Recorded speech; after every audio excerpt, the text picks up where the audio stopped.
Una persona quizás diametralmente distinta a Nicodemo, y estoy hablando de la mujer samaritana. Una mujer que por el hecho de ser mujer ya había una connotación muy negativa sobre ella en la sociedad judía, era rechazada, su voz no contaba para nada, y sin embargo el Señor, entre otras cosas, viene a traer dignidad a esta mujer, pero también veíamos allí como algo extra al punto principal que quiero enfatizar, que es una mujer que no hace parte de ese entorno judío, y ya el Señor estaba mostrándonos a través de lo que va a hacer con la mujer samaritana y por ende con todos los de la aldea de la mujer samaritana, que el Señor venía a salvar no solamente a los judíos, sino también a todo el mundo, a todo aquel que creyera en Él. Y vemos en la respuesta de la mujer samaritana nuevamente esa ilustración de cómo las densas tinieblas están en el corazón de todos los hombres. El Señor empieza a hablar con la mujer samaritana y esta mujer tampoco entiende en un principio qué es lo que el Señor le está hablando. El Señor le habla de agua viva y esta mujer está pensando en el pozo.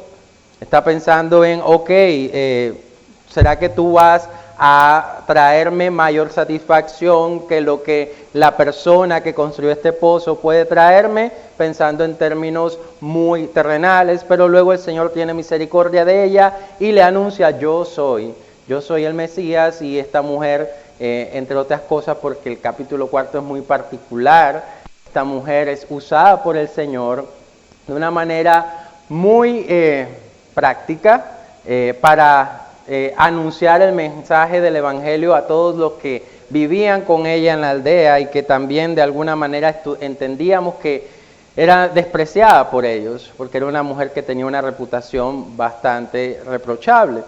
Y esta mujer llega sin ningún discurso elaborado, simplemente: miren, este hombre dijo todo lo que yo era y hacía, ¿será que este es el Mesías? Y todo el mundo corre, ¿verdad?, en manada a ver al Mesías, y hay salvación en ese lugar.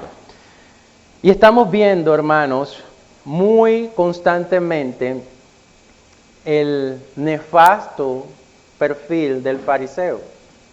Ya lo hemos visto en Mateo, ya lo hemos visto en Marcos, en Juan también es muy detallado.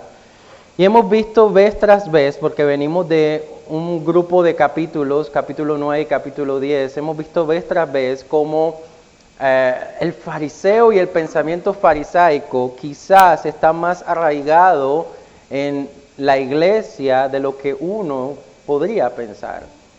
Y el Señor es categórico, enfático en darle una etiqueta al fariseo en Juan capítulo 10, el capítulo sobre el buen pastor.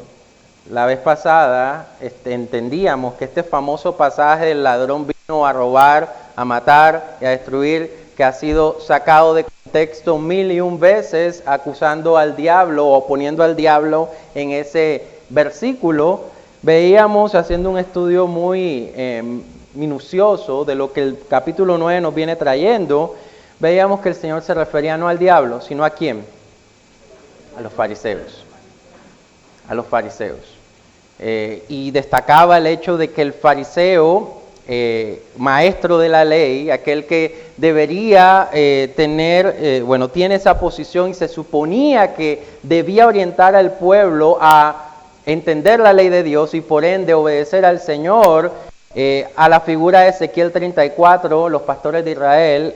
Esta gente, lejos de pastorear y de estar interesados en el crecimiento espiritual del pueblo de Israel, lo que vemos es gente que busca su beneficio propio. Y la clase pasada se hacía una comparación con el capítulo 34 de Ezequiel, en donde el Señor precisamente en el Antiguo Testamento acusa de una manera muy fuerte, se me está yendo el sonido, yendo y viniendo, a todos aquellos que se suponía que estaban en la misma posición de los fariseos en la época de Cristo, a los falsos profetas, a los sacerdotes, que se suponía en ese tiempo tenían que orientar al pueblo al temor al Señor. Y en ese capítulo 34 de Ezequiel el Señor dice, ustedes se aprovechan de ellos, buscan su beneficio, y entonces en ese mismo capítulo el Señor dice, yo seré entonces el pastor de mi pueblo. Y vemos cómo en Juan 10 el Señor está ratificando eso que en Ezequiel 34 le está diciendo. ¿Por qué? Porque definitivamente el liderazgo de la nación judía estaba totalmente pervertido, corrompido y siempre buscando su beneficio. No le interesaba que la gente pudiera agradar al Señor, simplemente ponían y quitaban leyes con el fin de que la gente hiciera lo que ellos quisieran y pues mirar de qué manera la ley nos puede ayudar para alcanzar mis objetivos. Hermanos, no estamos muy lejos de ese nefasto ejemplo. Hoy en día hay mucho falso maestro, mucho falso profeta, mucho falso líder que acomoda lo que la palabra dice para que se puedan alcanzar los objetivos que quieren que se alcancen, para satisfacer sus deseos como tal. No estamos muy lejos de eso. Al mismo tiempo que podemos decir que en los fariseos vemos un reflejo de lo que hoy en día vemos en estos líderes nefastos que se levantan en la iglesia moderna, no se nos olvide que el fariseo también nos sirve para que nosotros nos examinemos. Porque mucho pensamiento farisaico está presente hoy en día en muchos creyentes. Cuando mi corazón está inclinado hacia el dinero, hacia el acumular riquezas, estamos bordeando el perfil del fariseo también. Cuando nos resistimos a lo que Dios está diciendo en su palabra, el Señor te dice, debe ser así, debes conducirte de esta manera, pero yo trato de buscarle el pero a lo que Dios está diciendo, estoy de alguna manera volviendo a imitar esa actitud farisaica que, como lo vimos en el Evangelio de Mateo, lo llevó a ese nefasto pasaje de la blasfemia contra el Espíritu Santo, que no era otra cosa. En su orgullo, en su necedad, llegaron al punto de, a pesar de las evidencias que Cristo mostraba de que Él era el Mesías, prefirieron adjudicarle las obras que Cristo hacía a Satanás, a los demonios. En ese famoso pasaje de la blasfemia contra el Espíritu Santo, que no es otra cosa que una manifestación de ese pensamiento que puede estar llegando a nuestra vida si nosotros nos descuidamos. Porque como el Señor nos ha venido hablando últimamente aquí en la congregación, acordémonos que nuestro corazón es extremadamente perverso, como lo dice el profeta Jeremías. Y a punto aparte de esa afirmación, el mismo profeta lanza una pregunta: ¿y quién lo conocerá? ¿Quién lo conocerá? Solamente Dios. Solamente Dios, y por eso nos advierte. Porque lo terrible del asunto es que ni tú mismo ni yo mismo sabemos y conocemos nuestro corazón. No sabemos hasta qué nivel de maldad nosotros podríamos llegar si nos dejamos llevar por nuestro necio corazón, por el consejo de nuestro necio corazón. Por eso el Señor advierte. Por eso debemos ver en los fariseos una advertencia para nuestras vidas. Porque no podemos cometer el error de simplemente señalar al fariseo y decir que obviamente está mal todo lo que hicieron, pero recordando que ellos tienen el mismo necio corazón o tuvieron el mismo necio corazón que nosotros tenemos hoy en día. La diferencia de ellos con nosotros la hace Cristo en nuestras vidas, nada más. Porque si nosotros nos descuidamos, terminamos cayendo en ese mismo pensamiento que el Señor fue muy duro y muy contundente con ese estilo de pensamiento. Así que en eso estamos, hermanos, hasta este momento, en el Evangelio de Juan. Estamos en medio del capítulo 10 del Evangelio de Juan, en donde el Señor ya ha hecho la declaración acerca de yo soy el buen pastor. y luego afirma que Él es Dios, y luego llegamos a la clase pasada, al capítulo 11, en la resurrección de Lázaro. Recordemos que ya cronológicamente hablando, estamos muy cerca, muy cerca de la semana en la cual el Señor va a ser crucificado. Estamos ya llegando, y de hecho hoy vamos a abordar mucho de esa primera semana. Esa última semana, en la cual el Señor muere y resucita. Entonces vamos al capítulo 11 del Evangelio de Juan. Capítulo 11 del Evangelio de Juan.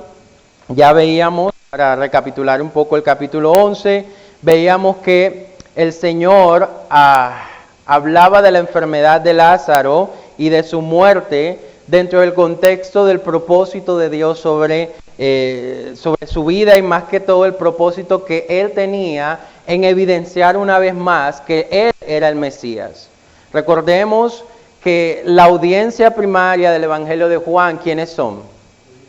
Los judíos que están siendo, y los creyentes en general que están siendo perseguidos por el Imperio Romano a causa de su fe en Cristo. Y el Evangelio de Juan es generoso en gran manera en mostrar una vez tras otra evidencias de que aquel en quien están poniendo su confianza no es cualquier hombre, es nada más y nada menos que el Hijo de Dios, Dios mismo. Y por eso estamos viendo cómo Juan selecciona, y de pronto ya ustedes se dieron cuenta de la notable diferencia entre Juan y los otros evangelios. Juan selecciona unos eventos muy puntuales que quizás no vemos en otros evangelios, pero que buscan dar evidencia a este punto.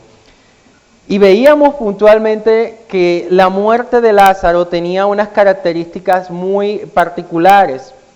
Una de esas, y creo que fue la que de pronto nos causó, o le debió haber causado a usted bastante interés, es el hecho de ver que en la cultura judía, una persona que había muerto y pasaba el cuarto día, cuando no llegaba al cuarto día, dentro de los 3 primeros días de muerto, dentro de la cultura judía, se creía que todavía había posibilidades de que ese muerto pudiera no estar muerto. Y puntualmente el Señor espera hasta el 4.º día de muerto Lázaro para ir hasta donde estaba Lázaro, la tumba de Lázaro, visitar a Marta y María, las hermanas de Lázaro, y efectuar el milagro que termina haciendo. ¿Por qué? Porque no debe quedar ninguna sombra de duda de que Él de verdad es el Hijo de Dios, es Dios mismo. ¿Qué hubiese pasado si el Señor hace el milagro dentro de los primeros 3 días después de haber muerto Lázaro? Entonces empezaban las especulaciones, ¿sí o no? Porque el corazón del hombre es perverso. Empezaban las especulaciones, empezaban a decir, ven acá, no es tan cierto, ¿verdad? Porque creemos que dentro de los 3 primeros días todavía hay alguna posibilidad de que ese estado de muerte pueda cambiar a vida, y el Señor, como Dios mismo que es, a sabiendas de esto, elige el 4.º día para efectuar el milagro, para que no quede ninguna duda, porque como dice el versículo 4 del capítulo 11, al final Él dice, a fin de que el Hijo de Dios reciba gloria como resultado. La voluntad de Dios es que su nombre sea exaltado. Y en tiempos de persecución, como la audiencia primaria de este evangelio la estaba viviendo, su nombre tenía que ser glorificado a través de ver esta gran evidencia de lo que Dios estaba haciendo, lo que Dios hizo en ese momento. Esto tenía que motivar la fe de esta gente que estaba sufriendo en gran manera. Y vemos otra característica que hace particular este milagro, es ver lo que el Señor dice acerca de la condición física de Lázaro en ese momento. Y lo veíamos en el versículo 9. Dice, Jesús contesta, cada día tiene 12 horas de luz. Durante el día la gente puede andar segura y puede ver porque tiene la luz de este mundo, pero de noche se corre el peligro de tropezar porque no hay luz. Y dice el versículo 11, nuestro amigo Lázaro, ¿qué dice? Se ha dormido. Agregó después, pero ahora iré a despertarlo. No es coincidencia que el Señor, lejos de usar la palabra está muerto, hable de está dormido. Porque para el Señor, levantar a Lázaro era como despertar a alguien del sueño. ¿A cuántos se les hace difícil despertar a alguien que está durmiendo? Algunos más que otros, ¿verdad? Algunos tienen el sueño pesado. Pero al final de cuentas, usted le echa un vaso de agua fría en la cara y se termina despertando. Así que despertar a alguien no es una gran habilidad, es muy fácil. Y en ese mismo contexto el Señor lo quiere colocar. Para mí, levantar a un muerto como Lázaro, después de 4 días, es algo muy sencillo. Él está a propósito usando esos términos. Porque Él quiere dejar muy claro que Él es Dios y para Él no hay nada imposible. Hay una gran tragedia alrededor de la muerte de Lázaro y ustedes se dieron cuenta. Las hermanas de Lázaro, la gente conmocionada, etcétera. Pero el Señor es todopoderoso. Entonces, mira, quiero que sepan algo. Para mí no hay nada imposible. Y lo que ustedes ven como algo muy difícil, para mí es como un chasquido de dedos solamente. Porque yo soy Dios. Señor, dijeron los discípulos, si se ha dormido, pronto se pondrá mejor. Ellos pensaron que Jesús había querido decir que Lázaro solo estaba dormido, pero Jesús se refería a que Lázaro había muerto. Entonces aquí vemos también nuevamente una evidencia de esa tiniebla, ¿verdad?, que aún continúa presente en el corazón del ser humano. Y en parte también en cuanto a los discípulos, porque todavía no había venido el Espíritu Santo y ellos no tenían las cosas totalmente claras. Si hay algo que yo puedo decir que es hasta chistoso, interesante del Evangelio de Juan y en muchas de las conversaciones de personajes particulares que vemos en el Evangelio de Juan, es que pareciera que Jesús está en una frecuencia y las personas están en otra frecuencia totalmente distinta. El Señor está hablando en español y ellos parece que estuvieran entendiendo otro idioma. Pero es precisamente eso. El hecho de que solamente aquel al que el Señor abre los ojos es el único que puede entender las verdades espirituales que Cristo dice. Los discípulos la entenderían mucho más adelante. De hecho, si Juan no hubiese recibido el Espíritu Santo, nada de esto lo estuviera escribiendo Juan.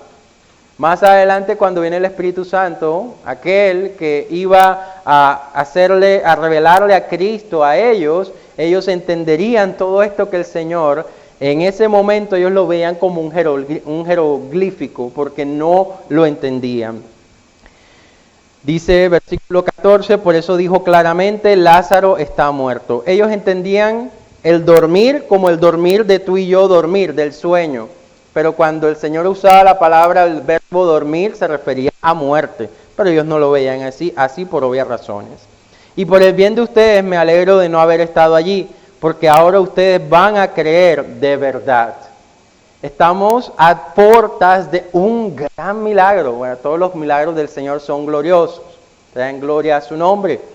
Pero este milagro, el Señor parece que está haciendo un preludio, una introducción, un preámbulo, ¿verdad?, para lo que viene. Y lo deja ver o entrever con esta frase, porque ahora ustedes van a creer de verdad. Viene algo tremendo.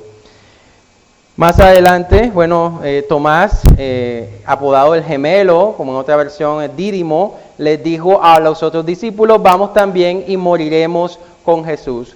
Muchos comentaristas, al ver esta expresión que lanza Tomás, aseguran que Tomás estaba claro en algo, que llegar a Judea era ya acercarse a los enemigos del Señor, a los fariseos que estaban buscando desde hace rato matar a Cristo, y que el Señor por propósito mismo de él, había estado tratando de esquivar esa llegada hasta allá, porque todavía no se había acercado el tiempo. Pero ya se está acercando el tiempo de que el Señor muera en la cruz por nuestros pecados. Por eso empieza esta movilización hacia ese lugar. A partir de aquí ya podemos decir que se marca ya la última etapa de este ministerio terrenal de Cristo, y donde vamos a empezar a ver cómo esto concluye.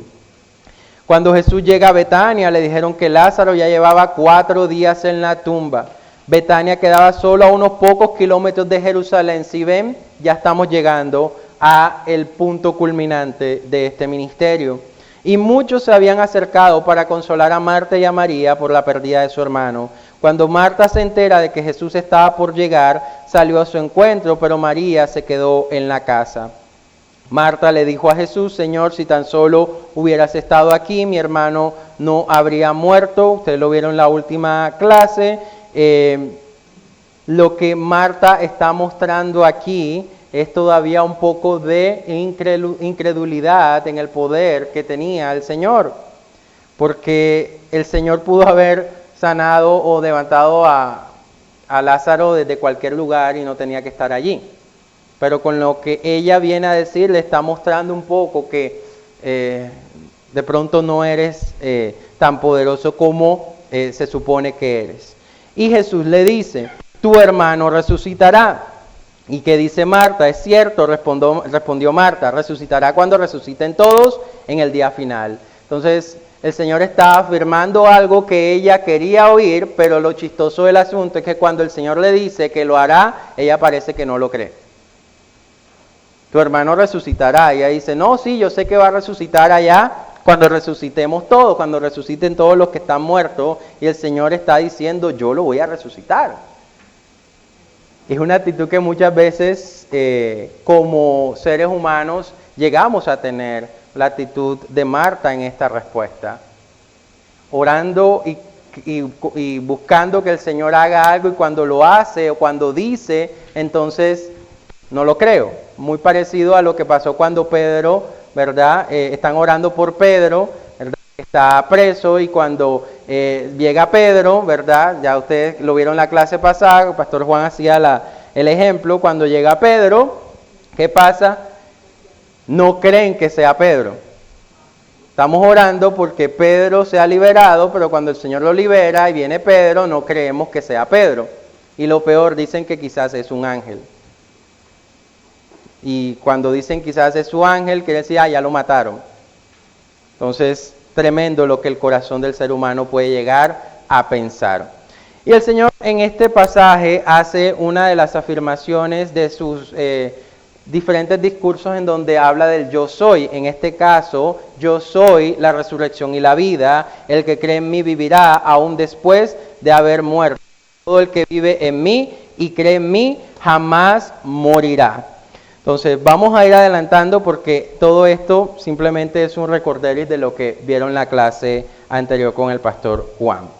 Entonces, a partir del milagro que se hace, ¿verdad?, resucitar a Lázaro, llegamos al versículo 45 y empezamos a ver, para variar, una conspiración, una nueva conspiración para matar a Jesús. Al ver lo que sucedió, muchos de los que estaban con María creyeron en Jesús, pero otros fueron a ver a los fariseos para contarles lo que Jesús había hecho. Una vez más, estamos viendo dos respuestas que hallamos frente a las personas que son expuestas, ya sea a los milagros que Jesús hacía o a las mismas enseñanzas que Jesús daba. Siempre estamos viendo gente que cree y gente que no cree. Es la respuesta, hermanos, que hoy en día también vamos a encontrar. Pero eso, hermanos, no olvide atarlo a la verdad que hemos estado aprendiendo. La salvación es soberanía de Dios. La salvación es del Señor. Es importante reforzarlo una vez tras otra, porque muchas veces nos quiere ganar más nuestro deseo de que la gente pueda convertirse cuando le predicamos, que el hecho de saber que no nos corresponde y no está en nuestra potestad que el corazón de las personas se convierta a Cristo. Nuestra responsabilidad, y es lo que el Señor nos ha delegado nada más, es que nosotros seamos instrumentos para que el Evangelio pueda ser predicado, obviamente orar, pero el único que da crecimiento, el único que cambia el corazón duro en un corazón sensible a Él, es el Señor. Y nos vamos a encontrar siempre estas respuestas. Cuando a alguien que usted le predica y usted se ha esmerado en predicarle el Evangelio una vez tras otra, todavía sigue endurecido, recuerda, hermano, porque el Señor no ha querido. Porque el Señor no le ha abierto los ojos a esa persona. Eso no significa que yo deje de orar y deje de hacer la tarea de predicarle el Evangelio. Esa es nuestra tarea. Somos simplemente instrumentos, mensajeros, y el Señor es el que hace.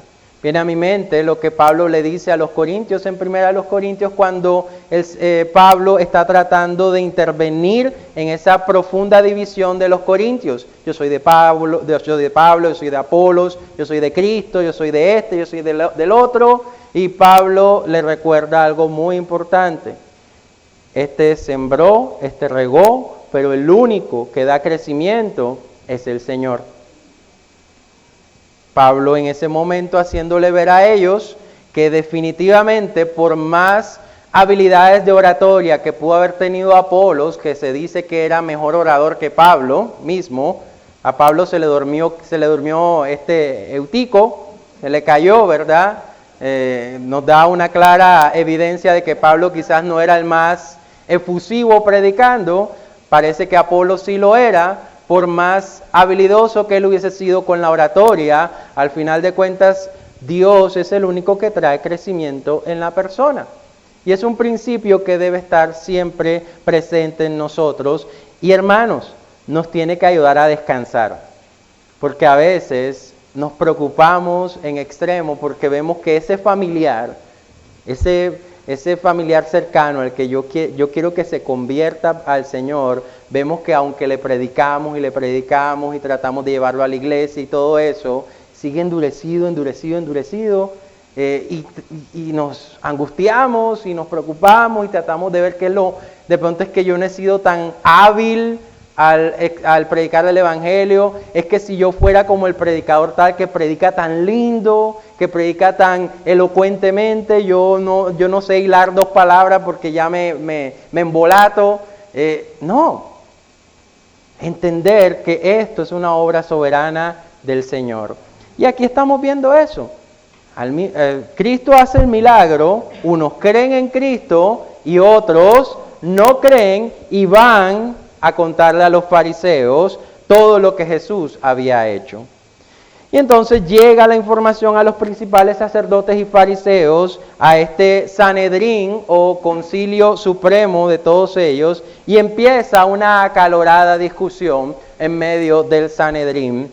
Empiezan a tomarse decisiones que, recordemos algo, decisiones que están controladas siempre por el Señor.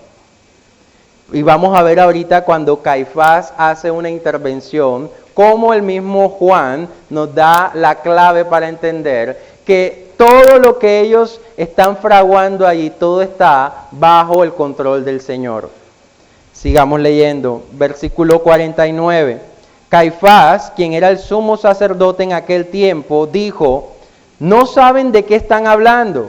¿Por qué está diciendo esto? Porque los fariseos que están reunidos allí están diciendo lo siguiente: ¿qué vamos a hacer? Sin duda este hombre realiza muchas señales milagrosas. Si lo dejamos así, seguir así, dentro de poco todos van a creer en él. Entonces el ejército romano vendrá y destruirá tanto nuestro templo como nuestra nación. Esa era la preocupación en el Sanedrín en ese momento. Si Cristo, según su perspectiva, se levantaba como ese líder al cual todo el mundo iba a seguir, y eso era lo que ellos estaban viendo, a ellos les preocupaba que la muchedumbre, la multitud que acompañaba al Señor cada vez iba creciendo, y ellos empezaron a ver eso con gran preocupación. Si montan a este tal Cristo como su líder, el Imperio Romano va a ver eso con malos ojos y nos va a venir a, no sé, a castigar por lo que está pasando. ¿Cómo así que un don nadie, verdad, termina levantándose como el líder que reconoce toda la nación? Esa es la preocupación. Dentro de eso vemos envidia, orgullo y muchas cosas más mezcladas allí. Entonces se levanta Caifás, el sumo sacerdote de ese momento, y en un tono de, ¿saben qué? Ustedes no saben nada, no saben ni lo que están diciendo, lanza para él, y él pensaba que era así, una propuesta audaz, una propuesta que a nadie se le había pasado por la mente. Dice, ¿no se dan cuenta de que es mejor para ustedes que muera un solo hombre por el pueblo y no que la nación entera sea destruida? Se le prendió el bombillo a Caifás. Estaba diciendo algo que quizás nadie había tenido en cuenta en ese concilio. Pero viene el versículo 51. Si lo dejamos hasta ahí decimos, wow, esta persona dijo algo que nadie allí había dicho. Vemos el versículo 51. No dijo eso por su propia cuenta. Como sumo sacerdote en aquel tiempo, ¿fue qué cosa? Guiado a profetizar que Jesús moriría por toda la nación. ¿Quién está moviendo los hilos detrás de todo? Dios. El Señor. Muy parecido a lo que usted y yo vimos cuando estudiamos el libro de Daniel. Se levantan todos estos imperios, el imperio babilónico, el imperio griego, el imperio medo-persa, el imperio griego, el imperio romano, ¿verdad? Y lo que el Señor le quiere transmitir al pueblo en ese entonces es que Él estaba moviendo los hilos de absolutamente todo imperio que se montara. Será la tranquilidad que Dios quería transmitir a su pueblo a través de los profetas en ese momento. Y cuando la audiencia original del Evangelio de Juan, que son los que están siendo perseguidos por la fe en Cristo, ven esto escrito por Juan en este pasaje, ¿qué debería causar en ellos esta declaración? El mismo efecto que Dios esperaba que causara en el pueblo del Antiguo Testamento. A ellos tenía que traerle paz y traer una mayor fe y confianza, porque entendían que si Cristo terminó siendo crucificado por esta gente, no fue porque esta gente tuvo una genial idea, sino porque el Señor tenía todo planificado. Todo estaba en control del Señor. No dijo eso Caifás por su propia cuenta. Sin saberlo, Caifás estaba siendo utilizado por Dios para profetizar lo que vendría, que Cristo iba a morir por toda la nación, y no solo por la nación judía, sino que también moriría para congregar y unir a todos los hijos de Dios dispersos por el mundo. Caifás terminó siendo un profeta y no se había dado cuenta. Dios estaba al control. Siempre, hermanos, Dios ha estado al control. Y hago un paréntesis aquí, nosotros muchas veces oramos y decimos una frase que el Señor últimamente me está invitando a meditar y mirar a ver si la quito de mi oración. Señor, toma el control. ¿En qué momento el Señor se le ha ido las cosas de las manos? Él siempre ha estado, está y estará en control. Creo que usted y yo hemos orado de esa manera, ¿verdad? Señor, toma control de esta situación. Hermano, el Señor siempre ha tenido el control y nunca lo dejará de tener. Nunca. Así que a partir de ese momento los líderes comienzan a conspirar para matar a Cristo. Como resultado, Jesús detuvo su ministerio público entre el pueblo y salió de Jerusalén, se fue a un lugar desierto, a la aldea de Efraín, y se quedó allí con sus discípulos. Entonces aquí ya vemos un stop del ministerio público de Jesús. Las apariciones de Cristo en la plaza pública van a detenerse, pero no por mucho tiempo, y ya las apariciones que Él va a tener más adelante ya van a ser conducentes a ese último tiempo, a esa última semana en la cual se iba a cumplir el plan de salvación para toda la humanidad. Y miren, no es por nada que el ministerio de Cristo se detiene a partir de esta profecía que Caifás hace acerca de lo que Cristo va a terminar haciendo. Es precioso lo que el Señor hace. Parece que aquí el Señor utilizara como, bueno, vamos a cerrar esta temporada con broche de oro y vamos a iniciar lo que viene. Entonces usa a Caifás para decir qué es lo que va a venir. Caifás no tenía ni idea y murió no teniendo idea de lo que él estuvo diciendo, pero bueno, el Señor es bueno. Faltaba poco, versículo 55, para la celebración de la Pascua judía. Recordemos que Cristo va a morir para esa fiesta, se va a dar todo esto, porque Él es el Cordero Pascual. Entonces era la fiesta seleccionada por Dios para hacer el sacrificio como Cordero inmolado, Él, el Señor. Y mucha gente de todo el país llegó a Jerusalén varios días antes para participar de la ceremonia de purificación previa al comienzo de la Pascua. Este detalle es importante, el de mucha gente que llega al país, porque cuando Cristo entre a Jerusalén, el primer día de la Semana Santa como la conocemos a nosotros, quienes van a recibir en su mayoría a Cristo con ramas de olivo y todo esto, no son en su mayoría los judíos, son todas las personas que vienen de fuera. Y muchas de ellas que habían escuchado acerca de los milagros que hizo Cristo, algunos de ellos posiblemente testigos presenciales de lo que el Señor hizo, pero la gran mayoría no eran judíos. La gran mayoría no eran judíos. Un detalle muy particular. Porque aquellos que tenían, ¿verdad? Aquel que era el pueblo escogido por Dios, aquel que tenía la ley, aquel que tenía las profecías acerca del Mesías, termina en esta situación, en este evento de la entrada triunfal de Cristo a Jerusalén, termina siendo el gran ausente de esta entrada de Cristo a Jerusalén. Con todo, y que esa entrada de Cristo a Jerusalén estaba profetizada. Daniel la profetizó en la profecía de las 70 semanas y nosotros la estudiamos. Y estaba muy claro, sin embargo, el pueblo no reaccionó. Seguían buscando a Jesús. ¿Quiénes? ¿Quiénes seguían buscando a Jesús? ¿Los judíos? Pero mientras estaban en el templo se decían unos a otros, ¿qué les parece? ¿No vendrá para la Pascua? Mientras tanto, los principales sacerdotes y los fariseos habían dado órdenes públicamente de que cualquiera que viera a Jesús avisara enseguida para que ellos pudieran arrestarlo. Aquí ya está la cacería puesta en marcha para atrapar a Cristo. Ya estamos a punto de.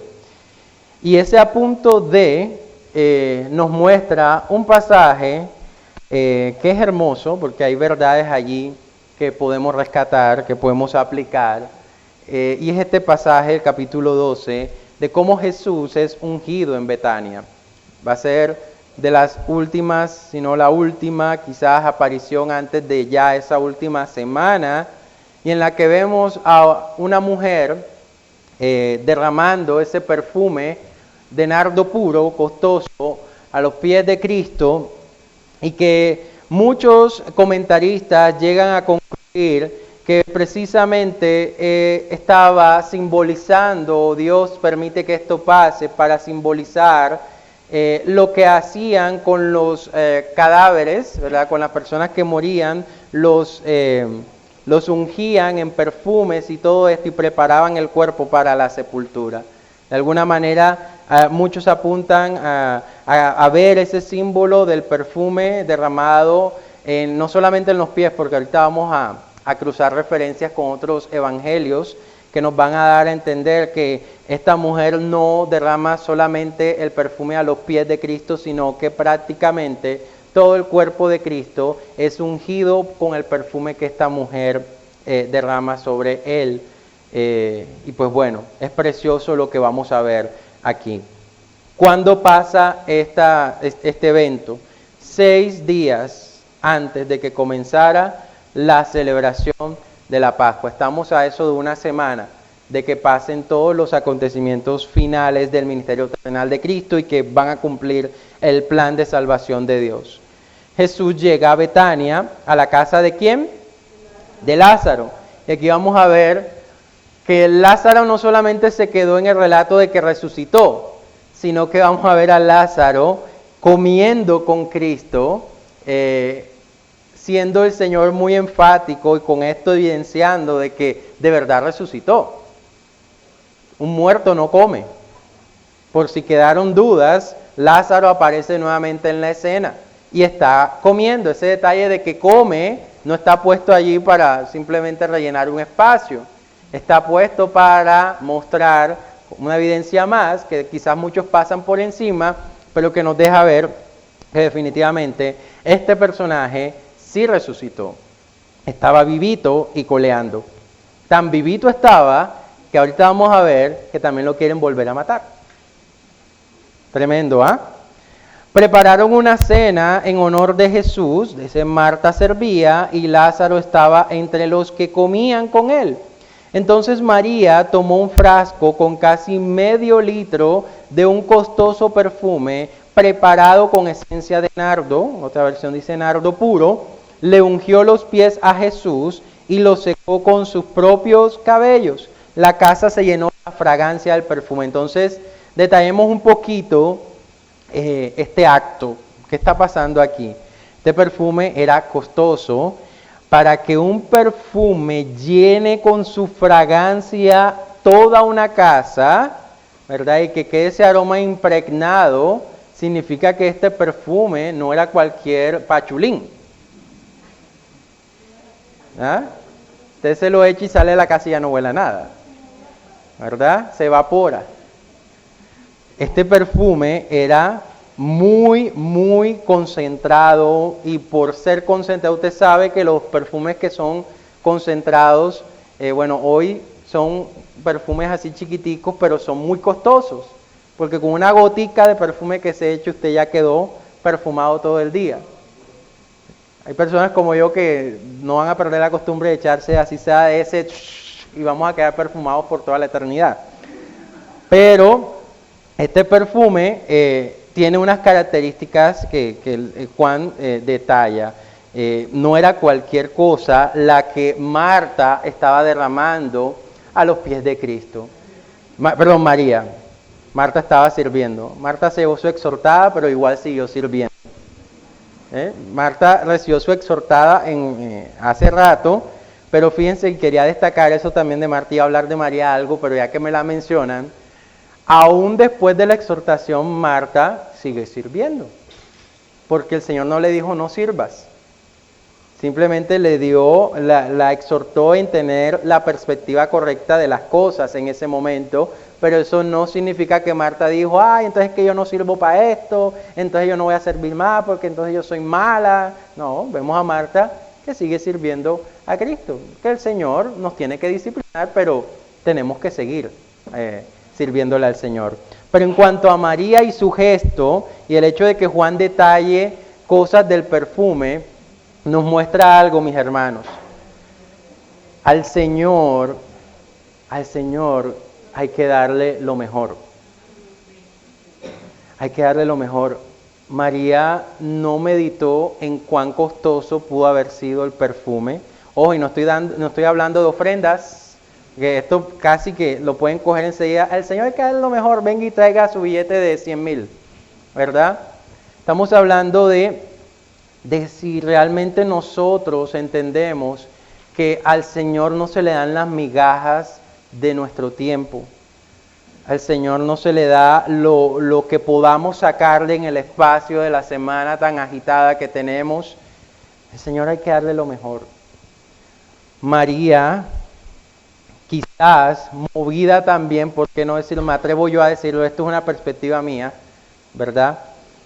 Quizás movida por lo que el Señor, Lázaro, su hermano, quizás movida por todo lo que ha visto de Cristo, entiende quién es el que la está visitando nuevamente en su casa. No es simplemente el amigo de ellos, porque claramente la palabra nos muestra que hay una amistad entre Jesús, María, Marta y Lázaro.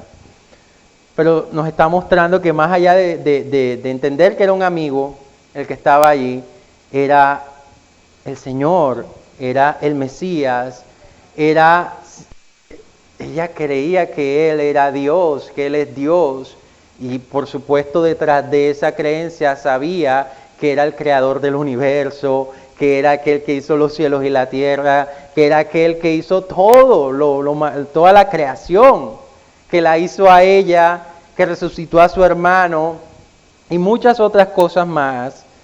Y ella no entra a considerar y a planificar qué es lo que yo puedo darle al Señor. Ella entiende que no hay que sacar muchos cálculos.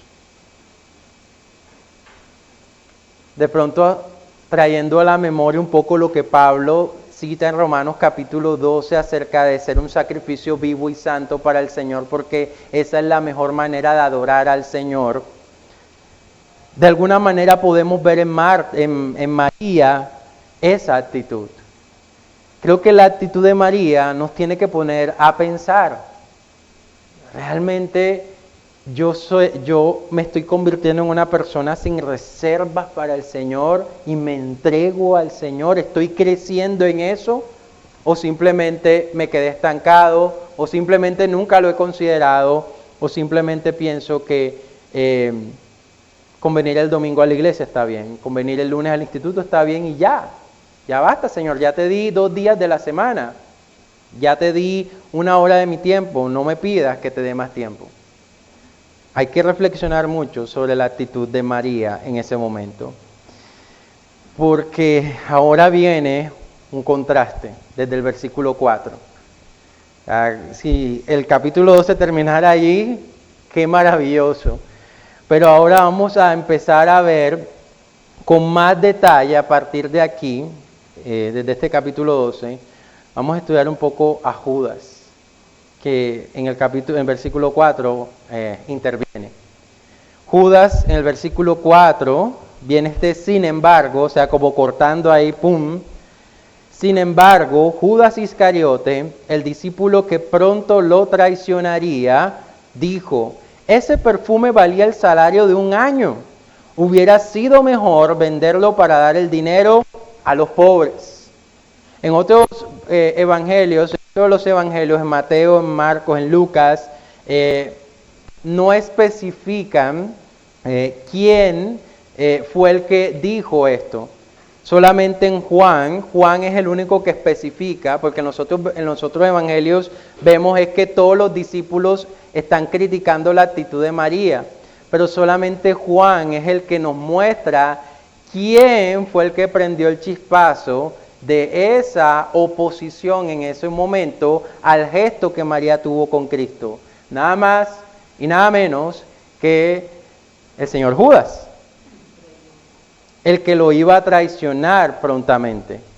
Entonces, hay una expresión que él lanza que suena muy, no sé cómo decir el término, muy piadosa, exactamente. No, ¿cómo es posible? Ese dinero, con el dinero que hubiésemos obtenido de la venta de ese perfume, ¿cuántas personas pobres no hubiésemos ayudado? Se está desperdiciando todo esto aquí. ¿Qué desperdicio hizo esta mujer? ¿Qué desperdicio?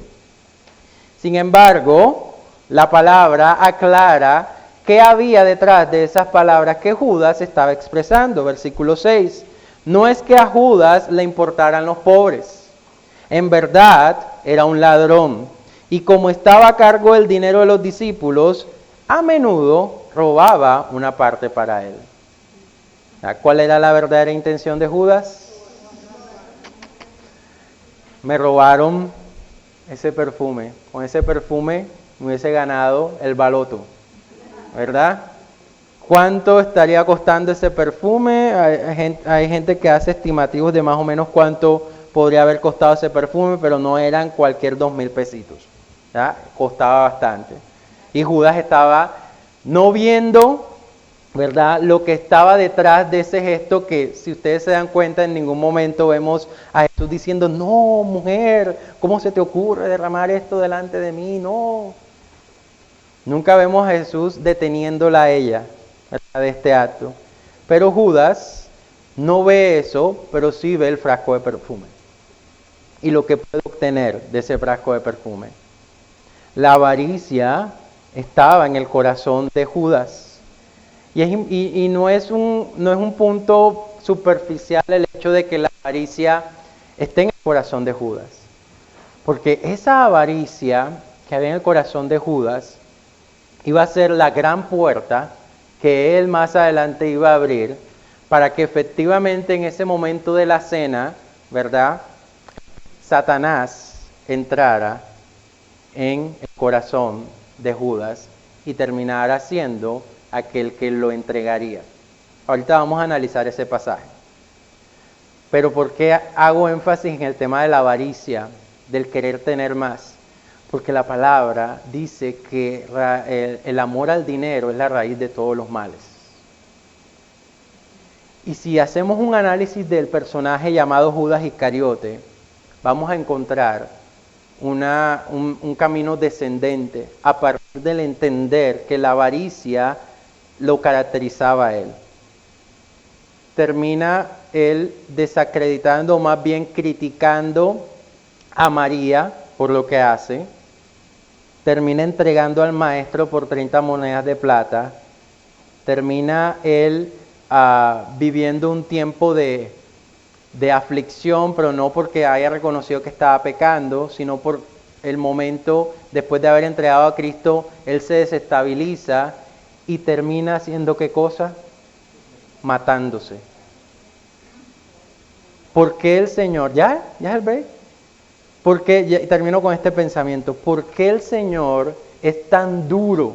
Oiga bien, ¿por qué el Señor es tan duro y por qué nosotros como predicadores, por lo menos en este seminario, hemos tratado de ser tan duros y fiel a lo que el Señor muestra en cuanto al deseo de enriquecerse? Porque es raíz de todos los males, y precisamente en la persona de Judas, ese amor al dinero tuvo mucho que ver con su desenlace. Más allá del simple hecho de que ya había una profecía de que alguien iba a entregar a Cristo. Para que lo tengamos ahí en cuenta y vamos a comernos la empanada y el dito. ¿Ok? Listo.